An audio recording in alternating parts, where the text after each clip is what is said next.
நியாயப்பிரமாணத்தின் நோக்கம் என்ன அப்படின்னு பேசிகிட்டு இருக்கிறோம். ஸோ நியாயப்பிரமாணத்தின் நோக்கம் என்ன என்கிற காரியத்தை அறியறதுக்கு முன்னாடி நியாயப்பிரமாணம் என்றால் என்ன என்கிறதையும் பார்த்தோம். நியாயப்பிரமாணம் என்பது அதாவது யூதம் மக்களுடையும் கிறிஸ்தவர்களுடைய நம்பிக்கையின்படி பைபிளில் சொல்லியிருக்கிறபடி பார்க்கும் பொழுது நியாயப்பிரமாணம் என்பது கடவுள் கொடுத்தது. மனிதன் எப்படி எப்படி வாழ வேண்டும் என்பதை மனிதன் மறந்து போனதுனால மனிதன் அதை கற்றுக்கொண்டு வாழும்படியாக நியாயப்பிரமாணம் கொடுக்கப்பட்டது அப்படின்னு சொல்லப்பட்டிருக்கிறது. ஸோ நியாயப்பிரமாணம் எதனால் மனிதனுக்கு கொடுக்கப்பட வேண்டும் அப்படின்னு பார்த்தோம்னா, மனிதன் படைக்கப்படும் பொழுதே எப்படி படைக்கப்பட்டிருக்கிறான் என்றால் பிரமாணத்தின் அடிப்படையில். பிரமாணம் அப்படின்னு ஒன்று பார்த்தோம். பிரமாணம்னா இப்போ ஒரு பொருளை மேலே தூக்கி போட்டால் அது கீழே விழும் என்பது அது ஒரு பிரமாணம், இல்லைன்னா விதி, ஒரு நியூட்டன் லா அப்படின்னு சொல்லுவாங்க. ஒரு பொருளை மேலே தூக்கி போட்டால் கீழே விழும். அதே மாதிரி கடவுள், தெய்வீகம், கர்த்தரா இயேசு கிறிஸ்து, ஜீவன், இப்படி பல பெயர் கொடுக்கலாம். இந்த தெய்வத்துவத்துக்கு மனிதன் கொடுக்குற பல பெயர்கள்.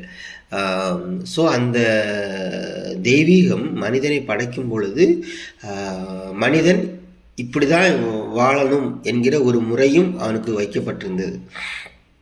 எப்படின்னா, இப்போ ஒரு படைப்பினுடைய ஒரு முக்கியத்துவம், படைப்பினுடைய செயல்பாடு அப்படின்னு சொல்லலாம். இப்போது ஒரு மனிதன் உயிர் வாழ்வதற்கு அவனுக்கு தேவை ஆக்சிஜன். ஸோ ஆக்சிஜனுக்கு என்ன செய்யணும்?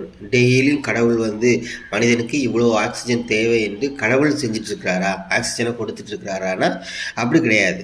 ஆக்சிஜன் மனிதனுக்கு தேவைன்னா அந்த ஆக்சிஜன் வரக்கூடிய இடம் மரங்கள். ஸோ அது காடு, மலை, காடு, பல்வேறு மரங்கள் எல்லாம் இருக்கு இல்லையா? ஸோ மனிதன் இயற்கையான நல்ல ஒரு காற்றை சுவாசிக்க வேண்டுமானால் அது முக்கியமாக அவனுக்கு என்ன தேவைன்னா ஆக்சிஜன் தேவை. அந்த ஆக்சிஜன் எப்படி உற்பத்தி ஆகும்னா மரங்கள் மூலமாக. இப்போ மனிதன் அந்த இயற்கையை அழித்து விட்டு மரங்களெல்லாம் அழிச்சிட்டு அழிக்க என்ன ஆகுது? அவனுக்கு ஒரு ஏரியாவில் மரங்களை அழிக்கும் போது இன்னொரு ஏரியாவில் மனிதனுக்கு வேறு பாதிப்பை கொடுக்குது. அவன் மரங்களை அழிக்கிறதுக்கு காரணமே ஒரு நன்மைக்காக தான். ஃபார் எக்ஸாம்பிள், மனிதர்கள் பயன்படுத்துகிற அந்த பேப்பர் கண்டிப்பாக தேவையாக இருக்குது. ஸ்கூலில் பாடப்புத்தகங்கள் ரெடி பண்ணுவதிலிருந்து எல்லா ஒர்க்குக்கும் பேப்பர் தேவையாக இருக்குது. இந்த பேப்பர் எதுலேருந்து எடுக்கிறான்? மரங்கள்லேருந்து எடுக்கிறான். ஸோ இந்த பேப்பர் அவனுக்கு தேவையாக இருக்குது. இன்னும் சொல்லப்போனால் தேவைன்னு அவனுக்கு அது சரியான தேவையான்னு கேட்டால் அது கிடையாது. மனிதன் அந்த தேவையை உருவாக்கி வச்சுருக்கிறான். முதல் மனிதனுக்கு தேவையாக இருந்ததானே இல்லை, ஆனால் மனிதன் உருவாக்கி வச்சுருக்காரு இல்லையா? அந்த பேப்பரை உருவாக்குவதற்கு மரங்கள் தான் தேவை. ஏன்னா மரங்கள்ல தான் பேப்பரை தயார் பண்ணுறான். ஸோ அந்த பல மரங்கள் அழிக்கப்படுகிறது. ஸோ மனிதன் தனக்கு ஒரு நன்மை நடக்கணும்னு சொல்லிட்டு இன்னொரு காரியத்தை அவன் அழிக்க முற்படுகிறான். அந்த மரத்தை அழிக்கும் பொழுது அவன் எதிர்பாராத இன்னொரு தீமை அவனுக்கு உண்டாகிறது. அங்கே என்ன ஆகுதுன்னா ஆக்சிஜன் குறையுது, ஆக்சிஜன் தட்டுப்பாடு வருது. ஸோ ஆக்சிஜன் தட்டுப்பாடு வரும்போது என்ன ஆகுது? அவனுக்கு ஆக்சிஜனுக்காக பல காரியங்கள் செய்ய வேண்டியிருக்குது. காற்று மாசுபடுது. அப்போ அதுக்கு நீங்கள் கவர்மெண்ட் எடுத்து பார்த்தீங்கன்னா காற்று மாசை தடுக்கிறதுக்காக, ஆக்சிஜன் குறைபாடை நீக்கிறதுக்காக பல்லாயிரம் கோடிகள் செலவு பண்ணுறாங்க இல்லையா? ஆனால் உண்மையிலே ஆக்சிஜன் ஒரு மனிதனுக்கு தேவையான என்ன பண்ணணும்? மரங்கள், இயற்கை ஒரு படைப்பு எப்படி இருந்ததோ அதை டிஸ்டர்ப் பண்ணாமல் இருந்தாலே போதும். மரங்களை அவன் வெட்டக்கூடாது, காடுகளை அழிக்கக்கூடாது. ஆனால் மனிதன் அதை செய்கிறான். ஸோ இதில் இருந்துட்டு இன்றைக்கி கிறிஸ்தவர்கள் ஜெபிக்கிறது மாதிரி, ஆண்டவரே ஆக்சிஜனை தாருங்க, ஆண்டவரே ஆக்சிஜனை தாருங்க, நிறைய இப்படி ஜெபம் பண்ணுறாங்க. அதனால் அதை பிரோஜனம் இருக்கிற கிடையாது. ஏன்னா அவன் ஆக்சிஜன் தாருங்காண்டவரை தாருங்காண்டவன் சொல்கிறதுனால இல்லை. ஆஸ்பத்திரியில் போய் அப்படி ஜெபம் பண்ணிகிட்டு இருக்க முடியாது. ஆஸ்பத்திரியில்னா ஒரு இக்கட்டான சூழ்நிலை, அவனுக்கு வெண்டிலேட்டர் கொடுக்க வேண்டியிருக்குது. அவனுக்கு சுவாசத்துக்கான கருவிகளை பயன்படுத்தி அவனுக்கு சுவாசத்தை கொடுக்க வேண்டிய இருக்குது இல்லையா? ஸோ அந்த மனிதன் தான் படைக்கப்பட்ட அந்த பிரமாணத்தை மீறுகிறதுனால் உண்டாகிற விளைவுகள் தான் இப்போ நம்ம இந்த பூமியில் பார்க்குற சம்பவங்கள். அதை ஃபஸ்ட்டு புரிஞ்சுக்கணும்.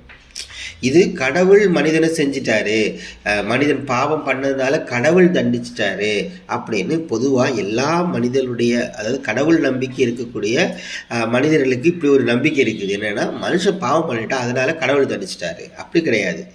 மனிதன் பாவம் பண்ணான்னா, ஆமாம், எது பாவம்னா அவன் தன்னை உணராமல், தன்னிலையே உணராமல், தான் எப்படி படைக்கப்பட்டிருக்கிறேன் என்பதை உணராமல், எப்படி நான் செயல்பட வேண்டும் என்பதை அவன் அறியாமல், அவன் வந்து தன்னுடைய மன விருப்பத்தின்படி அவன் பல காரியங்களை தவறாக சிந்தனையில் அவன் செயல்படுகிறான். அப்படி செயல்படும் பொழுது என்ன ஆகுதுன்னா அதனுடைய விளைவு அவனை பாதிக்குது இல்லையா? இப்போ தீ இருக்குது, அதை தொட்டால் என்ன ஆகும்? சுடும். கடவுள் என்ன சொல்லியிருக்கிறாருன்னா, தீ இருக்குது, அதை தொட்டா சுடும் அப்படின்னு சொல்லியிருக்கிறார்.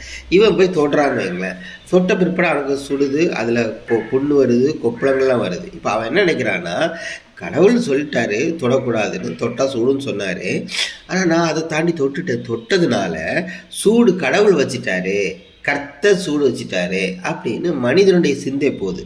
இதை நீங்கள் அப்படியே பைபிள் வசனத்தின்படி பார்த்தா இந்த எல்லாத்தையும் நீ அனுபவிக்கலாம், ஆனால் அந்த நன்மை தீமை அறியத்தக்க விருட்சத்தின் கனியை மட்டும் நீ வந்து சாப்பிட்றாத, அது சாப்பிடும் நாளில் அது சாகவே சாகவாய் அப்படின்னு கடவுள் சொல்லிட்டு போனார். இப்போ மனிதன் என்ன பண்ணிட்டான்னா அதை போய் சாப்பிட்டான். சாப்பிட்டதுனால கடவுளை அவனை தண்டிச்சிட்டாரு? கிடையாது, கடவுள் தண்டிக்கலை, அதை சாப்பிட்டதுனுடைய விளைவு. புரியுதா?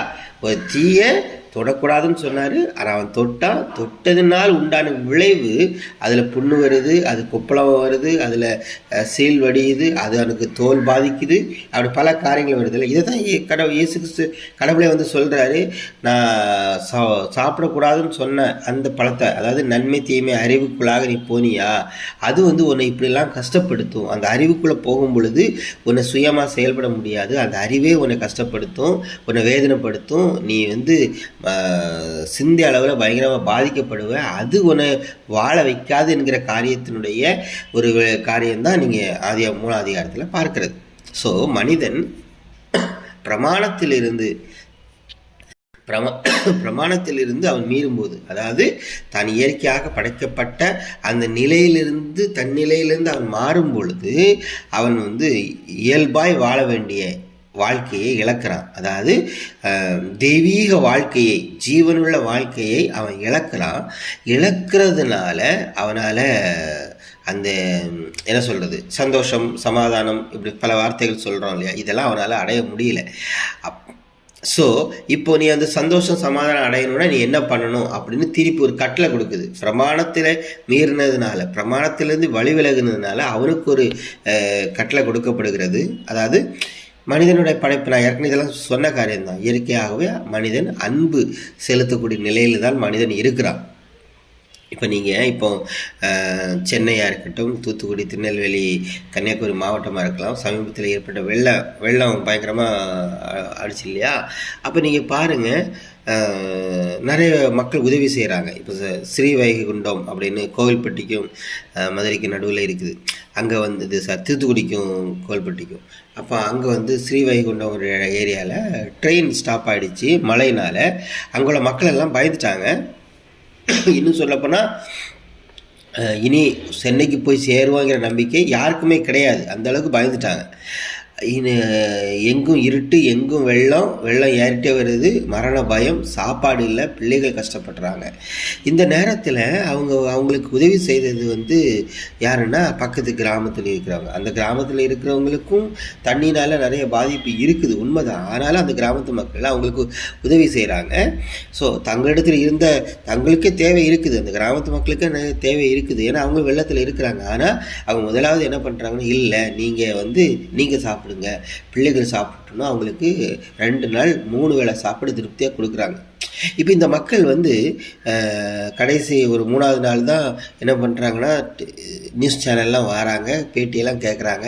இந்த மக்கள் ஸ்ரீவைகுண்டத்துலேருந்து சென்னை போய் இறங்குறாங்க, அங்கேயும் பேட்டி கேட்குறாங்க. பேட்டியில் நீங்கள் எப்படி ஃபீல் பண்ணீங்க, கவர்மெண்ட் உங்களுக்கு உதவி செய்யலையா, மக்கள் உங்களுக்கு உதவி செஞ்சதை நீங்கள் எப்படி பார்க்குறீங்க அப்படின்னு சொல்லும்போது, அந்த மக்கள் அனைவரும் சொல்லக்கூடிய ஒரு காரியம் என்ன தெரியுமா, கடவுள் மாதிரி வந்து எங்களை காப்பாற்றினாங்க அப்படி தான் சொல்லுவாங்க. ஈவன் நாமளே அப்படிப்பட்ட நிலையில் இருக்கும்போது எங்கும் இனி மரணம்தான் அப்படின்னு நிச்சயித்திருக்கும் பொழுது ஒரு மனிதனை வந்து உதவி செய்யும்போது நம்ம என்ன சொல்லுவோம்? கடவுள் மாதிரி வந்து காப்பாற்றினாங்க, கடவுளை நேரில் பார்த்தோம் அப்படின்னு உணர்ச்சி வசப்பட்டு பேசின காரியங்களெல்லாம் பார்க்குறோம். உண்மையிலே அந்த கடவுள் மாதிரி கடவுளை பார்த்தோன்னு சொல்கிறோம் இல்லையா, அது உண்மைதான். எப்படின்னா எல்லா மனிதனுக்குள்ளேயும் அந்த கடவுளுடைய அந்த தன்மை, அதுதான் கிறிஸ்துவின் தன்மை, கிறிஸ்து ஜீவன், அதனால் கிறிஸ்துவின் சிந்தை என்னது? அன்பு. அந்த கடவுளுடைய தன்மை எல்லா மனிதருக்குள்ளவும் இன்பில்டடாக இயற்கையாகவே இருக்குது. ஆனால் என்ன ஆயிடுதுன்னா அது வந்து எப்பவுமே வெளிப்படுகிறது இல்லை. மனிதன் தன்னுடைய சுயநலத்திற்காகவே வாழ ஆரம்பிக்கிறான். கடவுளுடைய படைப்பு, அதாவது பிரமாணம் என்ன, பிரமாணத்தின்படி மனிதன் வாழும் பொழுது, கடவுளுடைய படைப்பின்படி மனிதன் வாழும் பொழுது அங்கே என்ன செயல்படுகிறதுன்னா அன்பு தான் செயல்படும் இல்லையா?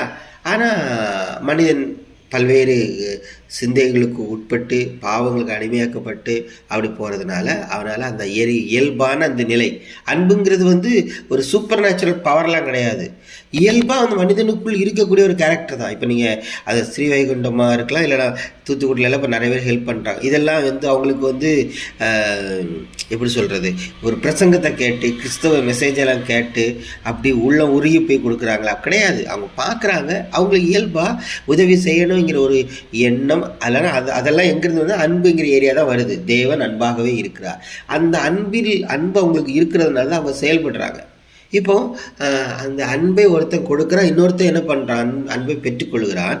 ஸோ கொடுக்குறவன் அதை பெருசாகவே எடுக்கல. இல்லைங்க, இதெல்லாம் ஒரு பெரிய மேட்டர் இல்லை அப்படின்னு அந்த கிராமத்து மக்கள் சொன்னாலும், கொடுக்குறவன் சொன்னாலும், அதை அன்பை பெற்றுக்கொள்கிறவன் என்ன சொல்கிறான்னா, உண்மையிலே நாங்கள் வந்து எதிர்பார்க்கவே இல்லை இவங்க இப்படி உதவி செய்வாங்கன்னு, கடவுள் மாதிரி வந்து எங்களுக்கு உதவி செஞ்சாங்கன்னு கையெடுத்து கும்பிட்றாங்க. அப்போ அந்த கடவுள் மாதிரி வந்து ஹெல்ப் பண்ணாங்கன்னு சொல்கிறாங்களே அந்த மனிதன், அந்த மக்கள் எல்லா சூழ்நிலையிலும் நம்மளுடைய பக்கத்தில் இருக்கிற எல்லாருக்குள்ளே அந்த கடவுளுடைய தன்மை, அதனால் எல்லாருக்குள்ளேயும் அந்த கடவுள் தெய்வீகம் இருக்கிறது, வாசம் செய்கிறது என்பதை அவரால் பார்க்க முடியுதானா? பார்க்க முடியல. ஆனால் கடவுளுடைய படைப்பில் எல்லா மனிதர்களுக்குள்ளாகவும் அந்த தெய்வீகம், அந்த ஜீவன் இருந்து செயல்பட்டு கொண்டு தான் இருக்கிறது. ஆனால் மனிதன் அதை உணர மறந்துட்டான், இல்லை அதை பார்க்க மறந்துட்டான். அதான் பிரச்சனை. அப்படி பார்க்க மறக்கும் பொழுது, அதை மறக்கடிக்கும் பொழுது, அதுதான் பாவம்னே சொல்லிக்கலாம். அவனுக்கு ஒன்று சொல்ல வேண்டி இருக்குது, நீ அன்பு செலுத்த வேண்டும். ஆனால் உண்மையில் அவன் அன்பு செலுத்தக்கூடிய இடத்துல தான் இருக்கிறான். ஆனால் அவன் அதை மறந்ததுனால அவனுக்கு அன்பு செலுத்த வேண்டும் என்று ஒரு கட்டளை அவனுக்கு கொடுக்கப்படுகிறது. அதுதான் நியாய பிரமாணம் அப்படின்னு நம்ம பார்த்தோம். ஸோ இந்த நியாயப்பிரமாணத்தின்படி வாழ்ந்த மக்கள் உண்மையிலே அவர்களால் அந்த ஜீவனுக்குள், இல்லைன்னா அந்த கிறிஸ்து ஒரு வாழ்க்கை சொன்னார் இல்லையா, கிறிஸ்துவுக்குள்ளான ஒரு வாழ்க்கை, ஒரு பூரணமான ஒரு வாழ்க்கை, ஒரு சமாதானமான ஒரு வாழ்க்கையை கிறிஸ்து சொன்னார் இல்லையா, அந்த வாழ்க்கையை அந்த நியாயப்பிரமாணத்தை எல்லாம் கேட்டு படித்து அதை மனப்பாடம் பண்ணி உபதேசம் பண்ணி பிரசங்கத்தை கேட்டு வாழ்ந்த ஜனங்களால் வாழ முடிந்ததா? அதான் கேள்வி. பழைய ஏற்பாட்டில் நியாயப்பிரமாணம் கொடுக்கப்பட்டுச்சு. அந்த நியாயப்பிரமாணத்தை பெற்றுக்கொண்ட அந்த மக்கள் உண்மையிலே அதை வாழ முடிந்ததா அப்படின்னு கேட்டான்னா இல்லை, வாழ முடியலை. ஆனால் அவங்களுக்கு வசனம் தெரியும், பைபிளில் இருக்கிற வசனம் தெரியும். அதை ஒரு வேளைக்கு 3 வேளை அவங்க படிப்பாங்க, ஏன் 5 வேளையும் படிப்பாங்க. குடும்பமாக இருந்து அவங்க அதை குறித்து ஆராய்வாங்க. அதை குறித்து பேசக்கூடிய வேதபாரர்கள், ஆசாரியர்கள், இவங்களெல்லாம் அவங்க வந்து இவங்களாம் பார்த்து ஸோ என்னன்னா இவ்வளோ காரியங்கள் சொல்லப்படுகிறது. இப்போ கொடுக்கப்பட்டிருந்துச்சுல நியாயப்பிரமாணத்தில், அதெல்லாம் கடைபிடிக்கணும்னு கொடுக்கப்பட்டுச்சு. ஆனால் கடைபிடித்த பிற்பாடு அவர்களால் வாழ முடிந்ததா அப்படின்னு கேட்டால் இல்லை. அவர்கள் உன் நெற்றியிலும் உன் கையிலும் வச்சிருக்கணும், நெற்றியில் பொறிக்கப்பட்டிருக்கிறோம், இரவும் பகலும் அதை தியானிக்கிற மனுஷன் பாக்கியவான், கர்த்தருடைய வார்த்தை என் நாவில் இருக்கிறது, அப்படி இப்படின்னு நிறைய வசனங்கள் பைபிளில் பழைய ஏற்பாட்டில் இருக்குது. அதை கடைபிடிக்கிற ஜனங்கள், யூத ஜனங்கள், இவ்வளோ கடைபிடித்த பிற்பாடும் அவர்களால் வாழ முடிந்ததா? அதுதான் கேள்வி. ஆமாம், வாழ்ந்தாங்க பிரதர். ஆபிரகாம் வாழ்ந்தான், மோசே வாழ்ந்தான், தாவீது வாழ்ந்தான், ஏசாயா வாழ்ந்தான். நீங்கள் பழைய ஏற்பாட்டில் இருக்கிற நீங்கள் பல ஆட்களை நீங்கள் சொன்னாலும் நான் இப்படி நான் புரிந்து கொண்ட விதத்துலேருந்து வாழலை அப்படி தான் சொல்லுவேன். ஏன்னா அப்படி பழைய ஏற்பாட்டில் ஒரு மனிதன் அந்த நியாயப்பிரமாணத்தின்படி வாழ முயற்சி செய்து அவன் வாழ்ந்திருப்பான் என்றால், ஒரு மனிதன் வாழ்ந்திருப்பான் என்றால் கூட இயேசு கிறிஸ்து வர வேண்டிய அவசியமே இல்லை. ரோமரில் ஒரு வார்த்தை பார்க்குறோம் இல்லையா, நீதிமான் ஒருவனும் இல்லை, ஒருவராகிலும் இல்லை, எல்லாரும் ஏகமாய் பாவம் செய்து கெட்டு போனார்கள் இருக்குது. அந்த எல்லாருன்னா யாரு? எல்லாரும் தான். முதல் மனிதன், படைக்கப்பட்ட ஒரு முதல் மனிதன் அந்த பிரமாணத்திலிருந்து அவன் விலகி போகிறான். அதான் பாவம் என்கிற நிலைக்கு தள்ளப்படுகிறான். அதற்கு பிற்பாடு உள்ள எல்லா ஜனங்களும் அந்த பாவம் என்கிற ஏரியாக்குள்ள தான், அதாவது தன்னிலேயே உணராத நிலையில தான் இருக்கிறாங்க.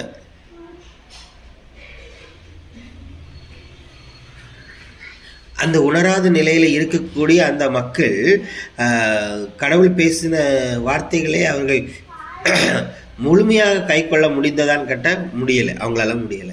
அவங்க அதற்காக பிரயாசப்பட்டாங்க, அதற்காக வாழ முயற்சி செய்தார்கள். ஆனால் அவர்களால் முடியலை.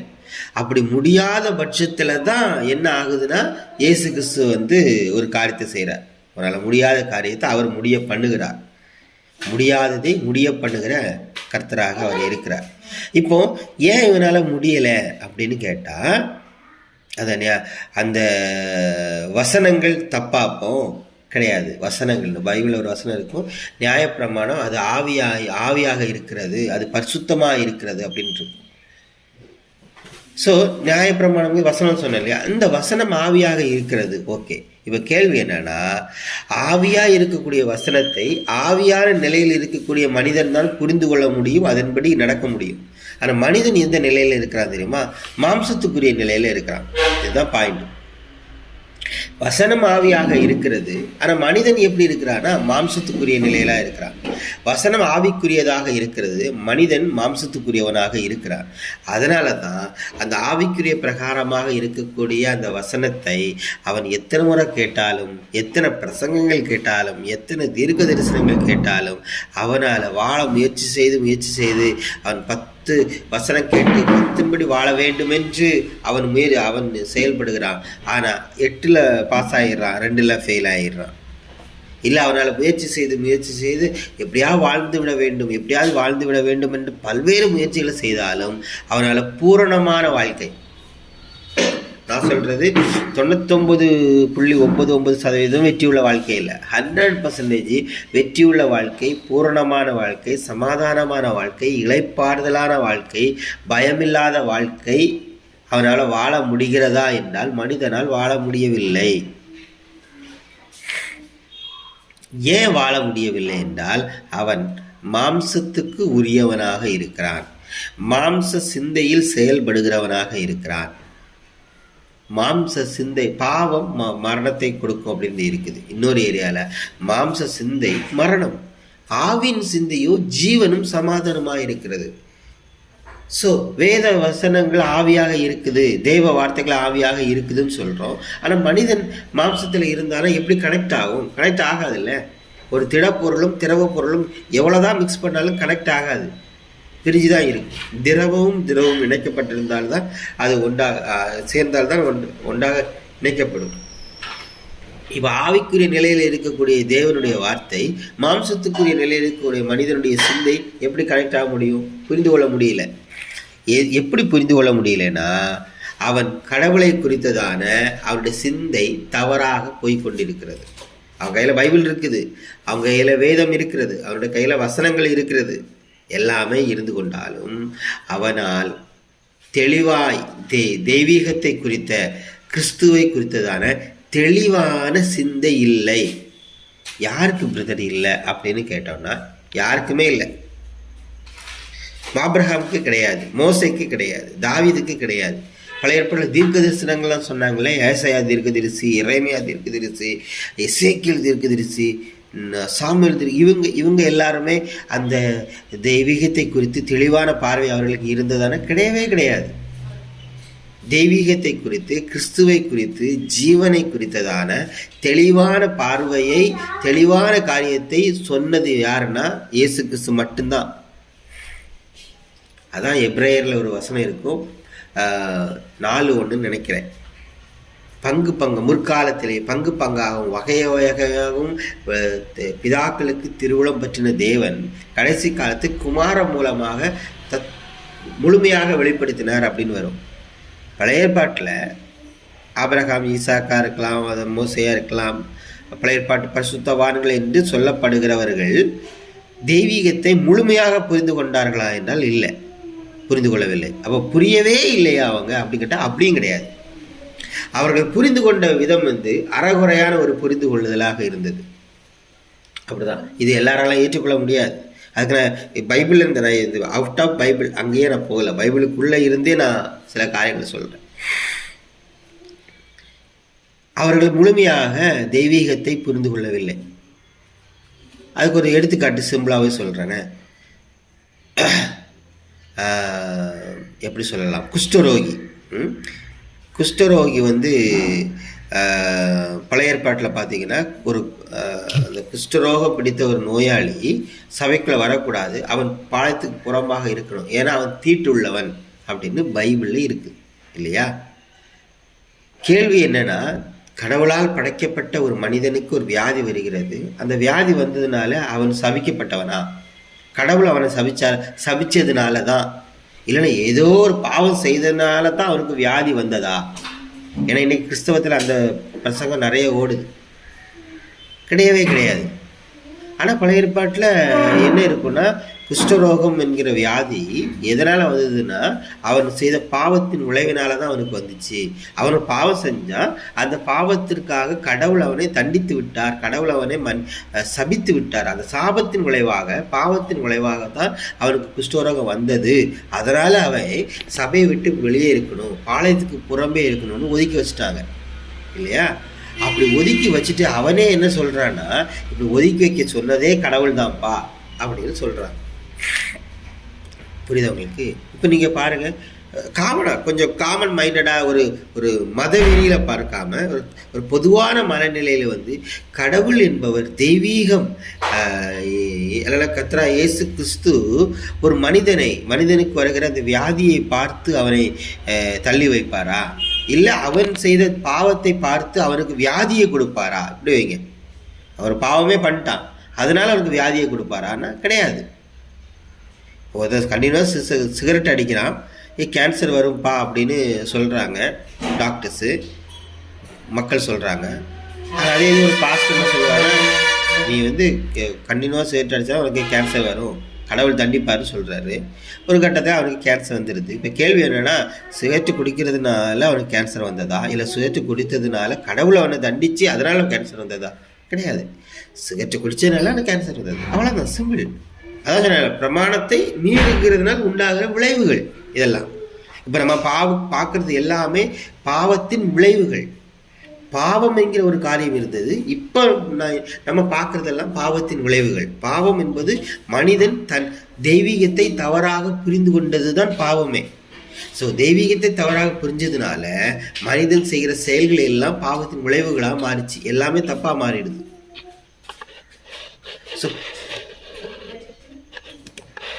ஸோ இதுதான் மனிதனுடைய நிலை. இப்போ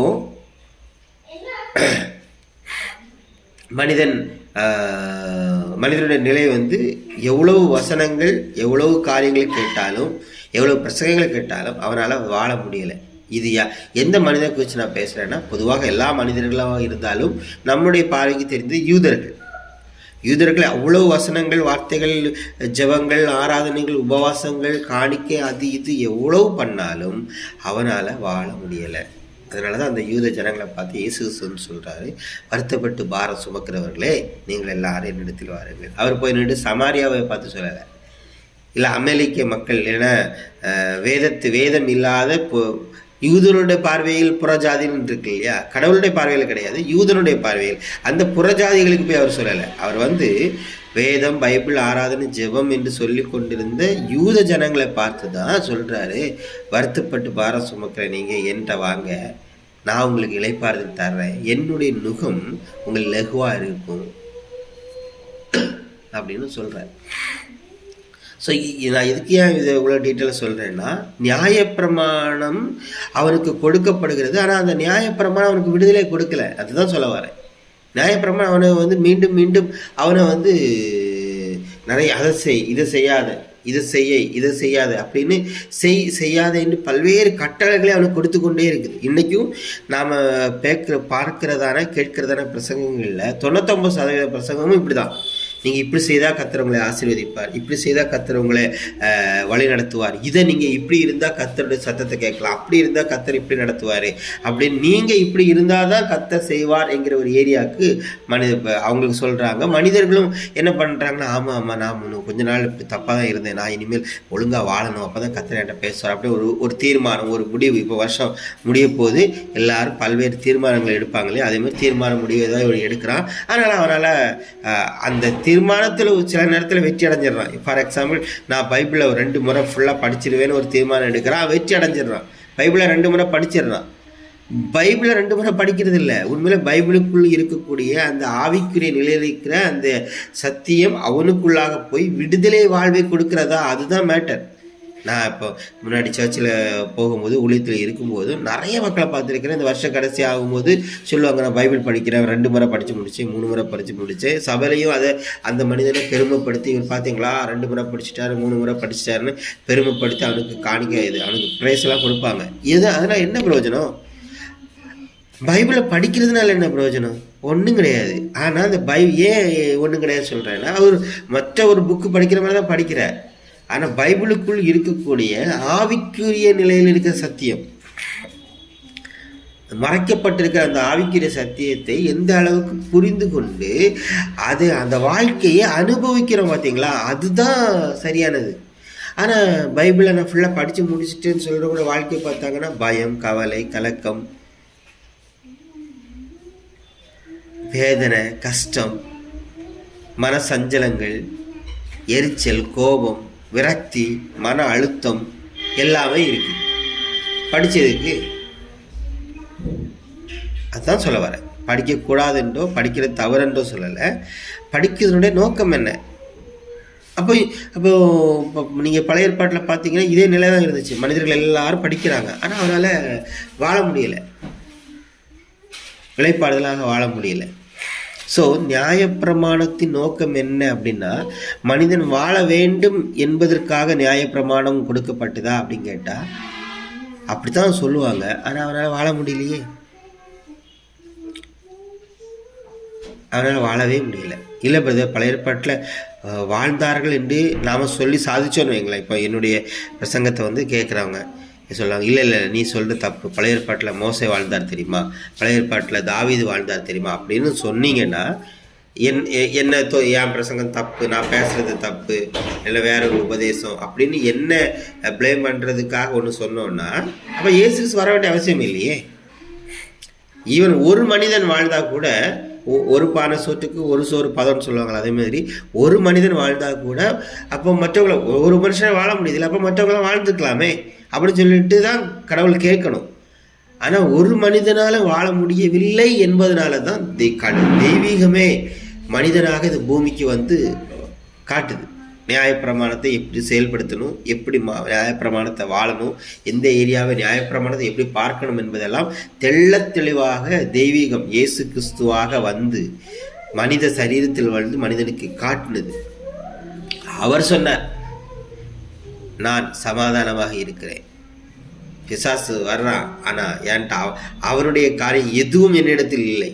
அது கடவுள் மாதிரி இருந்து பேசினாரா? இல்லை, மனிதனாக இருந்து பேசினார். உன்ன மாதிரி மாம்சமும் சதையும் உள்ள எலும்பும் உள்ள ஒரு மனிதனாக இருந்து கொண்டு நான் சொல்கிறேன், நீ வாழ முடியலன்னு சொல்கிறேன் இல்லை, நான் வாழ்கிறேன். பிசாசு போராட்டம், பிசாசு தான் எனக்கு பிரச்சனைன்னு சொல்கிறேன் இல்லையா, நான் சொல்கிறேன் பிசாசு வர்றான், ஆனால் அவருடைய காரியம் எதுவுமே எனக்குள்ள என்னிடத்தில் இல்லை. என்னிடத்தில் இருக்கிறது சமாதானம். அந்த சமாதானத்தை உனக்கு நான் தர்றேன் அப்படின்னார். அப்படின்னு என்ன அர்த்தம்? ஆண்டவரே அந்த சமாதானத்தை தாங்கன்னு கேட்டால் கிடச்சிருமா? அந்த சமாதானத்தை நாம் அனுபவிக்க வேண்டுமானால் இயேசு கிறிஸ்து அந்த சமாதானத்துக்குள்ளாக எப்படி வாழ்ந்தார் என்பதை நம்ம அறியணும். அதை அறியும் பொழுது தான் எனக்கு விடுதலை. அதுதான் ஒரு இடத்துல சொல்லும், சத்தியத்தை அறிவீர்கள், சத்தியம் உங்களை விடுதலை. சும்மா வசனத்தை படிக்கிறதுனால இப்போ பொதுவாகவே கிறிஸ்தவர்கள் வந்து பைபிள் எடுத்து வசனத்தை படிக்கிறது உண்டு. சர்ச்சில் சொல்லி கொடுத்துருப்பாங்க காலையில மாலையில வசனம் படிக்கணும். அதனால எதாவது பிரோஜனம் இருக்கானா எனக்கு தெரிஞ்சு கிடையாது. ஏன்னா 4 பேருக்கு உபதேசம் பண்ணலாம் வசனத்தை வச்சு. நீ அப்படி இப்படி இருந்து தனிப்பட்ட வாழ்க்கையில் விடுதலை இருக்கிறதா? அதுதான் மெயின். அப்போ அந்த விடுதலை எப்படி வரும்? அந்த பைபிள் வசனத்துக்குள் இருக்கக்கூடிய சத்தியத்தை பண்ணி உறிஞ்சி எடுக்கணும். அந்த சத்தியத்தை புரிய வைக்கிறவர் ஆவியானவர். அதுதான் எனக்கு விடுதலை கொடுக்கும்.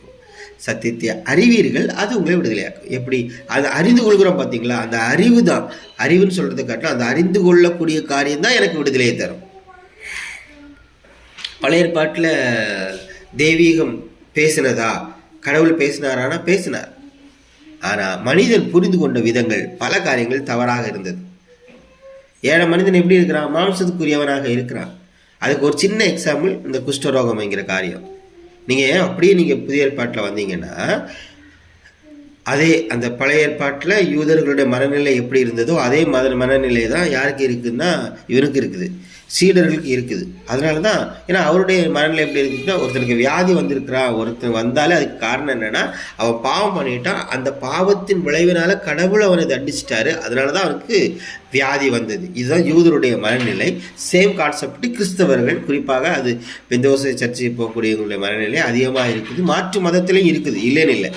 அதனால தான் அவன் வந்து ஒரு வியாதி வரும்போது முதல்ல சொல்கிறது என்னது? பாவ அறிக்கை. ஆண்டவரே, நான் தெரிந்தோ தெரியாமலோ அறிந்தோ அறியாமலோ செய்த பாவத்தை மன்னிச்சிடுங்க. ஏன்னா நான் செய்த பாவத்தினால தான் என்னது வியாதி கடவுள் தந்தார். பாவத்தினால வியாதி வந்ததுங்கிற ஒரு கான்செப்ட் இருக்குது. ஆனால் அவன் அப்படி பார்க்கல. நான் செய்த பாவத்தினால தான் கடவுள் எனக்கு வியாதியை தந்தார்னு அவன் நம்புகிறான். இந்த நம்பிக்கை யூதர்களுக்கு இருந்தது. அதே தான் எங்கே வருதுன்னா கிறிஸ்தவர்களுக்கும் வருது. இதை தான் ஊழியக்காரங்க பயன்படுத்திக்கிறார். ஆமாம் வியாதி கடவுள் தந்தது தான். அப்போ அது வியாதி மாறணும், என்ன செய்யணும்? நீ ஒழுங்காக கூட்டத்துக்கு வரணும், நீ நான் நடத்துகிற எல்லா மீட்டிங் வரணும், நீ காணிக்க கொடுக்கணும், நீ பொருத்தனை பண்ணணும், அதை பண்ணு இதை பண்ணணும். அவனை மீண்டும் மீண்டும் மீண்டும் அவனை மீண்டும் அடிமைத்தனத்துக்கு நேராக தான் கொண்டு போகிறாங்க. இயேசு கிறிஸ்துவை போய் கேட்குறாங்க, ஆண்டவரே இவன் இப்படி இருக்கிறான், இது இப்படி இருக்க காரணம் இவன் செய்த பாவமோ இவங்க பெற்றோர் செய்த பாவமோ அப்படின்னு கேட்குறான். ஏன் அந்த கேள்வி எனக்கு வந்துச்சு? இவன் செய்த பாவத்தினாலேயோ இவன் பெற்றோர் செய்த பாவத்தினால தான் எனக்கு வியாதி வந்துச்சு அப்படின்னு இயேசு கிறிஸ்துவோட சீடர்கள் கேட்குறாங்க இல்லையா? அந்த கேள்வி எதனால் சீடர்களுக்கு வந்தது அப்படின்னா அவங்க அப்படி தான் போதிக்கப்பட்டிருந்தாங்க இல்லையா? அவங்க அப்படி தான் போதிக்கப்பட்டிருந்தாங்க. யார் போதிச்சா? அவங்கள வழி நடத்தின, இன்னைக்கூட இப்போ வார்த்தையில் சொன்னால் அவங்கள வழி நடத்தின ஊழியக்காரங்க, அன்றைக்கு இருந்த ஆசாரியர்கள், வேதபாரர்கள் நடத்தினாங்க. என்ன சொல்லி நடத்தினாங்க? நீ ஒரு பாவம் செஞ்சால் கடவுள் ஒன்று தண்டிப்பார் அப்படின்னு அவங்க நடத்தினாங்க இல்லையா? ஓகே, அவங்க பேசுனாங்க, பிரசங்கம் பண்ணாங்க. அவங்க எங்கிருந்து பேசுனாங்க? அவங்க பைபிள்லேருந்து பேசுனாங்க. பைபிளில் என்ன இருக்குது? ஆமாம், குஷ்டரோகம், நீ தீட்டு, நீ வெளியில் போ, உனக்கு வியாதி, நீ செய்த பாவத்தினால தான் உனக்கு வியாதியை கடவுள் தந்தார் அப்படின்னு பைபிளில் இருக்குது. இதுதான் நான் நேரமே சொன்னேன். பைபிளை நாம் எப்படி பார்க்கணும், நியாயப்பிரமாணங்கிறத எப்படி பார்க்கணும், எப்படி கடவுள் தந்தாருங்கிறதெல்லாம் கண்டினியூவாக நான் ஆரம்பத்திலேருந்து, நான் இதை மீட்டி தொடங்கும் போது ஆரம்பத்திலேருந்து பேசுகிறத சரியாய் புரிந்து கொண்டால் புரிய முடியும். இல்லைன்னா தப்பாக புரிஞ்சுக்க வாய்ப்பு இருக்குது. இப்போ இயேசு கிறிஸ்து கேட்க, இயேசு சொல்கிறாரு, இவன் செய்த பாவம் இல்லை, இவன் பெற்றோர் செய்த பாவம் இல்லை, தேவனுடைய நான் மகிமைக்காக இப்படி ஆச்சுன்னு சொல்லி ஒரேடியே முடிச்சிட்டார். இன்னொரு ஏரியாவில் இருக்கும் குஷ்டரோகிகள் வந்து இயேசுகிட்ட போய் கேட்பாங்க, நாங்கள் சொஸ்தமாகணும், உங்களுக்கு சித்தம் உண்டா ஆண்டவரே அப்படின்னு கேட்கும்போது, ஏன் அப்படி கேட்குறான்? எனக்கு குணம் வேணும், நான் இப்போ குஷ்டரோகத்தில் இருக்கிறேன், எனக்கு வியாதி சுகமாகணும், என்னை சுகப்படுத்துங்க, நீங்கள் தான் பல ஏரியாவில் போய் நல்ல சுகத்தெல்லாம் கொடுக்குறீங்க, அற்புதெல்லாம் நடக்குதுன்னு கேள்விப்பட்டோம், இயேசுவே தாவீது குமாரனே எனக்கு ஒரு சுகத்தை தாங்கன்னு கேட்கலாமே. அவன் ஏன் கேட்குறான்? உங்களுக்கு சித்தம் உண்டா, அதாவது என்னை சுகப்படுத்துவதற்கு உங்களுக்கு விருப்பம் இருக்குதா அப்படி ஏன் கேள்வி எனக்கு வருது? ஏன்னா அவனுக்கு ஒன்று போதிக்கப்பட்டிருக்கிறது, குஷ்டரோகம் என்பது தேவனே உனக்கு கொடுத்தார் என்று. அதனால தான் போய் கேட்குறான், சுகம் உண்டான்னு, எனக்கு சித்தம் உண்டான்னு. அப்போ இயேசு என்ன சொல்லுவார்? சித்தம் உண்டு, சுத்தமாகு அப்படின்னு சொல்லி அவனை குணப்படுத்துகிறார். குணப்படுத்துறதுன்னு இன்னொரு காரியம் இருக்குது, என்ன தெரியுமா? தொட்டு சுகமாக்கினார் இருக்கும். அவர் ஒரு வாரத்தை சொல்லி சுகம் கிடச்சிட்டு அப்படின்னு சொன்னால் அவனுக்கு சுகம் கிடச்சிருக்கும். ஏன் தொடணும்? ஏன்னா அவன் கையில் இருக்கிற, அதாவது யூதர்கள் கையில் இருக்கிற வேதம் சொல்லுகிறது குஷ்டரோகி தொடக்கூடாது. அப்படி சொல்லுது. இவர் அந்த வேத வசனத்துக்கு எதிராக ஒரு காரியத்தை செய்கிறார், தொடுறார். ரெண்டு எதிரெதிர் நிலையில் இருக்கலாம். வேதம் தான் சொல்லுது தொடக்கூடாது குஷ்டரோகிய, ஆனால் இவர் தொடுறார், தொட்டு சுகமாக்குகிறார். அப்போ என்ன இயேசு கிறிஸ்து எதை காட்டுறார்? பழைய ஏற்பாட்டில் உங்களுக்கு எழுதி தந்த காரியங்கள் எல்லாமே நீங்கள் உண்மையாய் கடவுள் வெளிப்படுத்தினது மாதிரி எழுதி கொடுத்துருக்குறாங்க. ஆனால் அப்படி கிடையாது. தெய்வீகத்தை முழுமையாக நான் உங்களுக்கு வெளிப்படுத்துகிறேன், முழுமையாக காட்டுறேன் அப்படின்னு தெய்வீகத்தை முழுமையாக வெளிப்படுத்தினவர் தான் இயேசு கிறிஸ்து. இப்படி நான் நிறைய எடுத்துக்காட்டு பைபிள்லேருந்தே சொல்லலாம். பெரும்பாடுள்ள ஸ்திரீ ஒரு கூட்டத்தில் இயேசு வஸ்திரத்தை தொடுறாப்புல அற்புதம் நடக்குது. அப்போது நீங்கள் நல்லா பாருங்கள், இயேசு கிறிஸ்து மட்டும் அந்த இடத்துல நின்று கேட்காம இருந்திருந்தா இப்படி ஒரு சம்பவம் நடந்ததாக இருக்குமா? யாருக்குமே தெரிஞ்சிருக்கு. அப்படி தானே அந்த நல்ல கூட்டமாக இருந்துச்சு, அந்த சகோதரி வர இயேசு தொடுறாப்புல சுகம் கிடைக்குது, அப்பாட்டு போயிருப்பாப்புல. ஆனால் இயேசு கிறிஸ்து அந்த இடத்துல நின்று என்னை தொட்டது யார் அப்படி கேள்வி கேட்குறாரு. ஆண்டவரே, நான் இவ்வளோ பேர் நெருங்கி இருக்கிறாங்க, எப்படி உங்களை தொட்டது? ஏன்னா எல்லாரும் தான் தொட்டுறாங்க. இல்லை ஒருத்தங்க ஒரு என்னிடத்துலேருந்து ஒரு வல்லமை புறப்பட்டது பார்த்து, அது எப்படி இவ்வளோ பேர் உங்களை சுற்றி இருக்கிறோம், அப்படி வல்லமை புறப்பட்டு போகணும்னா எங்களுக்கு தானே வரணும். ஏன்னா நாங்கள் தானே ரொம்ப நல்லவங்க, நாங்கள் தானே கரெக்டாக வாழ்கிறோம், அப்போ அற்புதம்னா எங்களுக்கு தானே வரணும், வல்லமை அபிஷேகம்லாம் எங்களுக்கு தானே வரணும் அப்படின்னு சீடர்களெல்லாம் ஆச்சரியத்தில் பார்க்குறாங்க. இல்லை என்கிட்ட ஒரு வல்லமை போச்சு அப்படின்னு சீடர்கள் அது புரிந்துக்கொள்ள முடியும். எப்படி அது நாங்கள் தான் எப்பவுமே நெருக்கி இருக்கிறோம், அப்படி தொட்டு வல்லமை வரணும், எங்கள் மேலே வரணும் அப்படின்னு நினச்சிட்டு இருக்கும்போது சம்மந்தமே இல்லாமல் ஒரு ஸ்திரீ பயத்தோடு சொல்கிறா, நான் தான் தொட்டேன். ஏன் பயப்படணும்? ஏன்னா அந்த பைபிள் யூதர்கள் கையில் இந்த பைபிள் ஒன்று சொல்லுது, தீட்டு அந்த உதிரப்போக்கு அதெல்லாம் இருந்துச்சுன்னா அவள் தீட்டு வரக்கூடாது, தொடக்கூடாது. அவள் யாரை தொட்டாலும் சரி, அவளை யாராவது தொட்டாலும் அது தீட்டு, தெய்வ குத்தம் ஆயிரும். இன்னைக்கு அது கடைபிடிக்கிறாங்க இல்லை இல்லையா? இன்னைக்கு கடைபிடிக்கிறாங்க. இன்னைக்கும் சபைகளிலும் சரி எல்லா மதங்களிலும் பெண்களுக்கு எதிரான இந்த காரியங்கள் நிறைய இருக்குது, தீட்டுன்னு சொல்லிட்டு. இப்போ இது மூல வேறு எங்கே இருக்குன்னா யூத மதத்தில், அதாவது சொல்லப்போனால் பழைய ஏற்பாட்டில் இருக்குது. தீட்டு உதிரப்போக்கில் உள்ள காரியங்கள் பெண்கள் தீட்டு வெளியில் வரக்கூடாது அப்படிலாம் இருக்குது. அது இருக்குது மட்டும் இல்லை, எப்படி இருக்குன்னா கடவுள் சொன்னதாக இருக்குது. அதை நம்ம முக்கியமாக நான் வலியுறுத்த விரும்புகிறது, கடவுள் தான் அப்படி சொன்னாரே அப்படின்னு மோசே எழுதி வச்சுருக்கிறான். பெண்கள் இப்படி சம்பவம் நடந்துச்சுன்னா பெண்கள் வரக்கூடாது, தொடக்கூடாது, அவங்க தொட்டாலும் சரி அவங்கள யாரை தொட்டாலும் அது தீட்டு அப்படின்னு கர்த்தர் என்னிடத்துல சொன்னாரே, கர்த்தர் மோசையை நோக்கி சொன்னதாக மோசை எழுதி வச்சிருக்கிறாப்புல. ஆனால் இயேசு இங்கே சொல்ல என்ன ஒருத்தவங்க தொட்டாங்க அப்படிங்கிற. அப்போ அந்த ஸ்திரீ சொல்கிறா, ஆமாம் எனக்கு கஷ்டமாக இருந்துச்சுன்னா இத்தனை வருஷம் கஷ்டப்பட்டேன், நிறைய இடத்துக்கு போனேன், டாக்டர்ஸ் எனக்கு சுகம் கிடைக்கல, எனக்கு வேதனை அதிகமாச்சு, நான் தொட்டேன், எனக்கு அற்புதம் நடந்தது. ஓகே இந்த விசுவாசத்தில் அப்படி அதில் அந்த சம்பவம் நடக்குது, அவரும் விட்டார். அப்புறம் அவர் எவருடைய மகள் மரித்து கிடக்கிற மகளை எழுப்புறதுக்கு அவர் போயிட்டார். அப்போது இந்த சம்பவத்துக்கு நடுவில் எவருடைய மகள் மறிக்க போகிறா, வியாதிப்பட்டிருக்கிறான்னு சொல்லிட்டு ஒரு தகவல் வருது. இயேசு போகிறாரு, கூட்டம் நெருங்கி போகிற நேரத்தில் தான் இந்த சம்பவம், எது பெரும்பாலுள்ள ஸ்திரீ வர்றாப்புல அவர் தொட்டு அற்புதத்தை வாங்கிட்டு போயிருப்பா. ஆனால் இயேசுக்கு அந்த இடத்துல ஒரு ஸ்டன் பண்ணுறாரு, எல்லாருக்கும் தெரியும்படியாக ஒரு காரியத்தை செஞ்சுட்டு அவர் போகிறார். இப்போ கேள்வி என்னன்னா, ஏன் இயேசுக்கு அந்த ஏரியாவில் அதை செய்யணும்? அந்த ஸ்திரியை எல்லாருக்கும் ஏன் வெளிச்சம் போட்டு காட்டணும் அப்படின்னா சிம்பிள் மேட்டர்.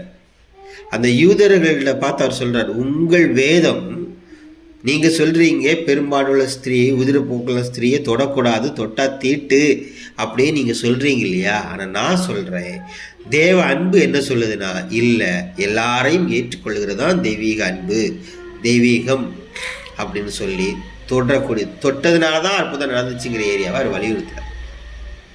புரியுதா? இப்போ கேள்வி என்னன்னா, பழைய ஏற்பாட்டில் அப்படி இருக்குது, ஆனால் புதிய ஏற்பாட்டில் இயேசு இப்படி செய்கிறாரு. எதை ஏற்றுக்கொள்கிறது? இந்த குழப்பம் நான் பேசும்போது எல்லா மனிதரும், நான் யார்கிட்டலாம் பேசுகிறேன்னா அவங்களுக்கெல்லாம் அந்த கேள்வி வருது. இந்த கேள்வி தான் சீடர்களுக்கு வந்துச்சு. இயேசு கிறிஸ்து பேசும்போது வேறு மாதிரி பேசுகிறாரு. ஆனால் எங்களுக்கு மோசை எழுதி கொடுத்துருக்கிறது என்ன இருக்குன்னா, தள்ளுதல் சீட்டை எழுதி கொடுத்து டைவர்ஸ் பண்ணிடலாமா அப்படின்னு போய் இயேசுகிட்ட போய் கேட்கும்போது இயேசு சொல்கிறாரு, உங்கள் இருதய கடினத்தின் நிமித்தம் மோசே உங்களுக்கு எழுதி கொடுத்தான்னு இருக்குது. நான் எழுதி தந்தேன் அப்படின்னு இல்லை, மோசே உங்களுக்கு எழுதி கொடுத்தான். உங்கள் இருதய கடினத்தின் நிமித்தம் தள்ளுதல் சீட்டு ஒரு சீட்டு எழுதி கொடுத்தாலே இதை முஸ்லீமில் வந்து தலாக்குன்னு சொல்கிறாங்க. இப்போ சமீபத்தில் கூட ஒரு சகோதரி வந்து திருமணமான ஒரு சகோதரி தன்னுடைய உடன் பிறந்த சகோதரிக்கு கிட்னி ஃபெயிலர், 2 கிட்னி ஃபெயிலர்னால தன்னுடைய ஒரு கிட்னியை கொடுத்துட்டாப்புல. இதை அறிந்தோடனே வெளிநாட்டில் இருக்கிற கணவர் என்ன பண்ணிட்டார்னா டைவர்ஸ் பண்ணிட்டார். இஸ்லாமிய மதத்தில் டைவர்ஸுங்கிறது வந்து தலாக்கா அப்படி 3 ட்ரிப் சொன்னாலும் டைவர்ஸ் ஆகிடுச்சு. எவ்வளோ பெரிய அடிமைத்தனம் பாருங்களேன். ஏன் அவன் சொல்கிறான் தெரியுமா? வசனத்தின் வச்சு தான் சொல்கிறான் அவன். மோசை எழுதி கொடுத்தாப்புல தழுது சீட்டு இதை கொடுத்து டைவர்ஸ் பண்ணலாமல் கேட்கும்போது இயேசு சொல்கிறேன் அப்படியெல்லாம் கிடையாது. ஆதி முதல் இருக்கிறது ஒன்று தான், தேவ அன்பு தான்.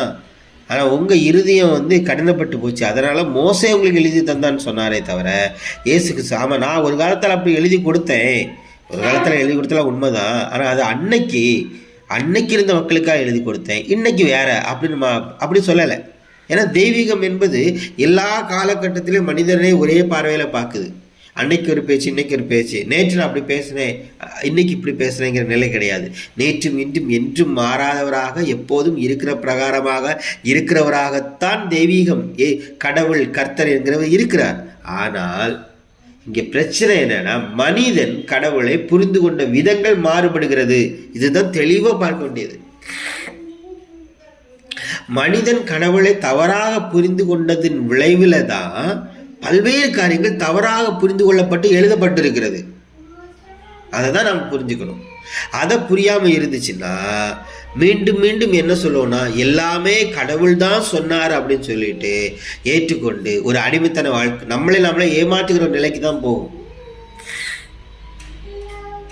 இப்போ சமீபத்தில் இப்போல்லாம் நீங்கள் பார்த்தீங்கன்னா, ஒரு காலத்தில் வந்து ஊழியக்காரங்க என்ன பேசினாலும் அது வந்து அந்த குறிப்பிட்ட மக்களோடு நின்றும். அவர் தப்பாக பேசினா கூட அந்த மக்களுக்கு தான் தெரியுமே தவிர வெளில தெரியாது. இப்போ அப்படி கிடையாது. பேசுகிறதெல்லாம் லைவ் டெலிகாஸ்ட் பண்ணுறாங்க, லைவில் பேசுகிறாங்க. அவ்வளோ சீக்கிரத்தில் வந்து நான் அப்படி பேசுகிறேன், நான் வந்து தவறாக பேசுகிறேன் அப்படிலாம் சொல்ல முடியாது. போகிற போக்கில் சொல்லிட்டு போயிட முடியாது.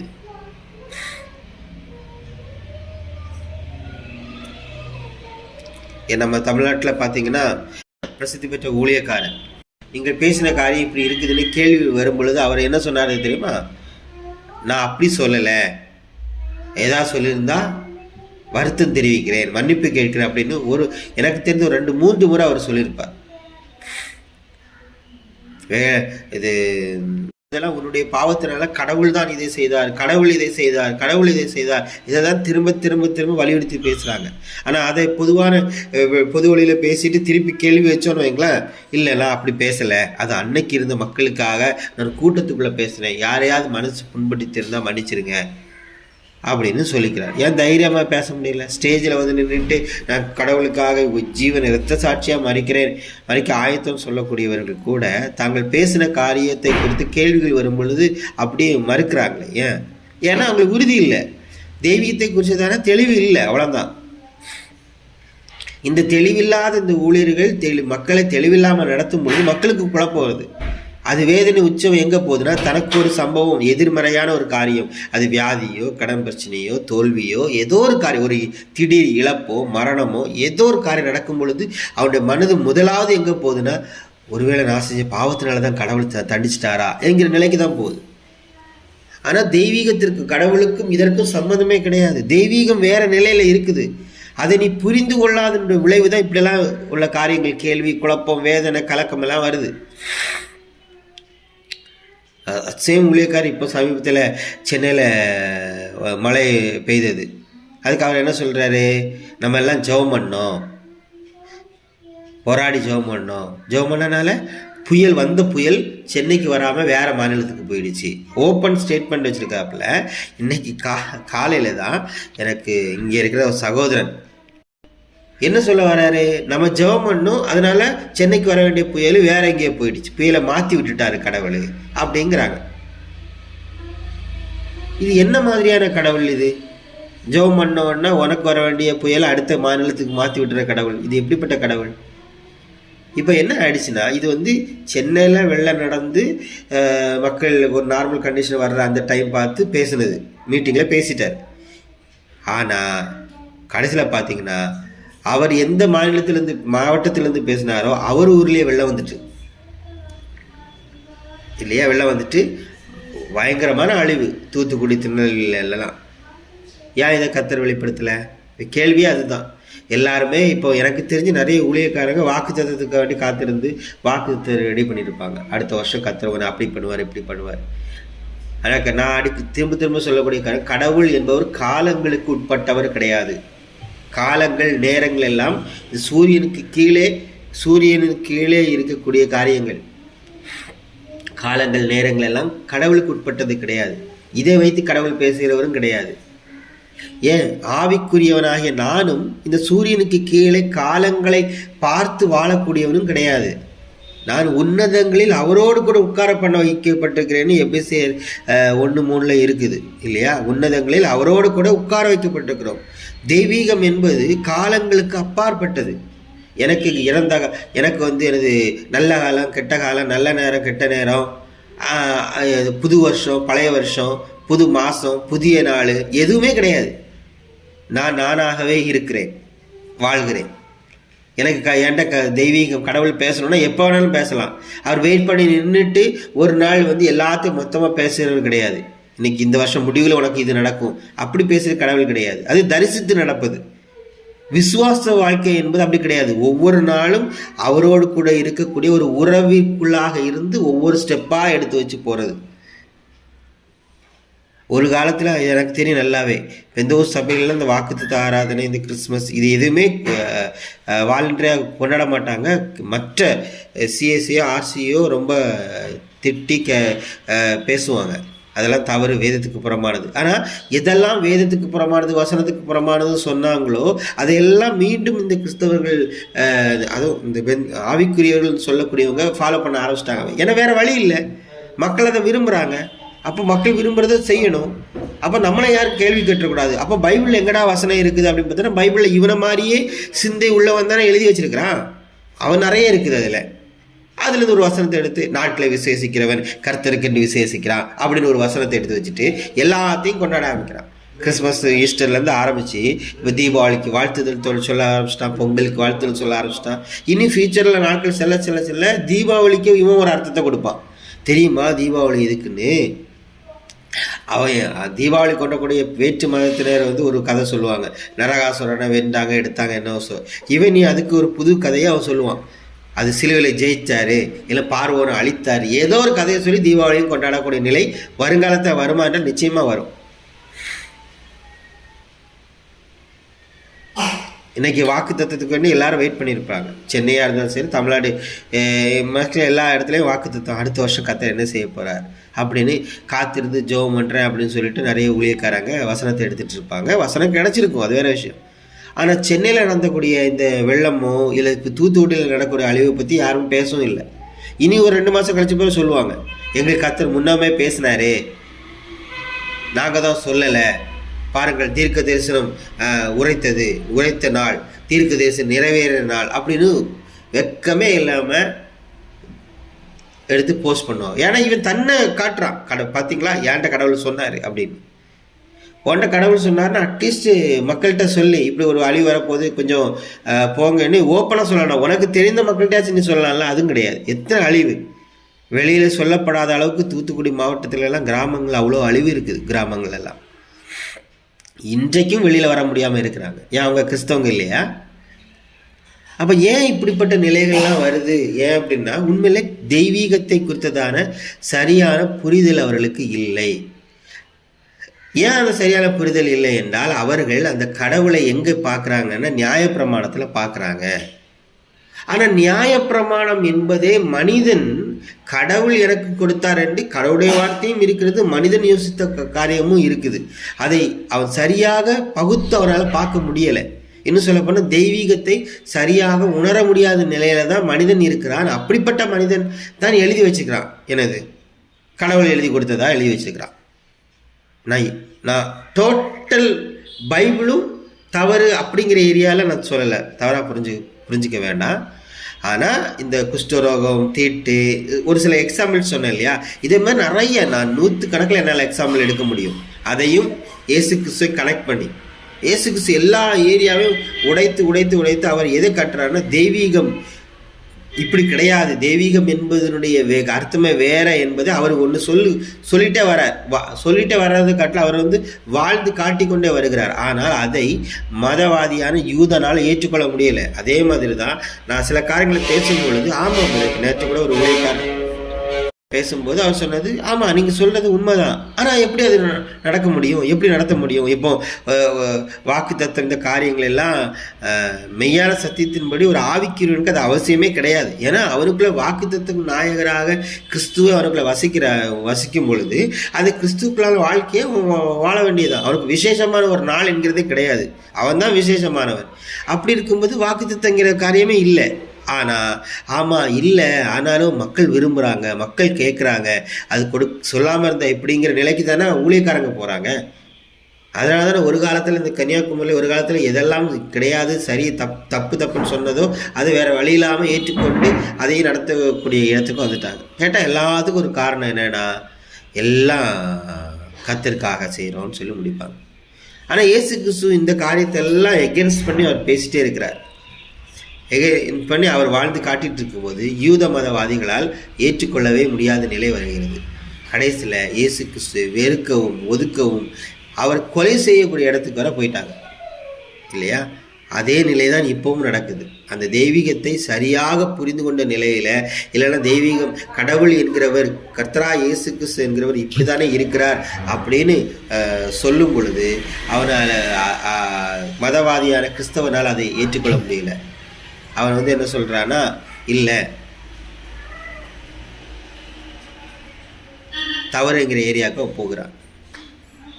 ஸோ முடிவாக சொல்லணுன்னா, வசனம், பைபிள், வேத வசனம், கிறிஸ்துவின் வசனம் இதெல்லாம் சரியாக புரிந்து கொண்டால் நம்ம தொடர்ந்து காரியங்களை பார்க்கலாம். வசனம், மனிதர் வசனம், நான் நியாயப்பிரமாணம் சொன்னேன் இல்லையா, அந்த நியாயப்பிரமாணத்துக்குள்ளே இருக்கிறதெல்லாம் வசனம் தான். அந்த வசனம் எப்படிப்பட்ட வசனம் என்பதை நம்ம புரிந்து கொண்டாலே போதும். இதை அடுத்த வாரம் பார்க்கலாம். ஓகே.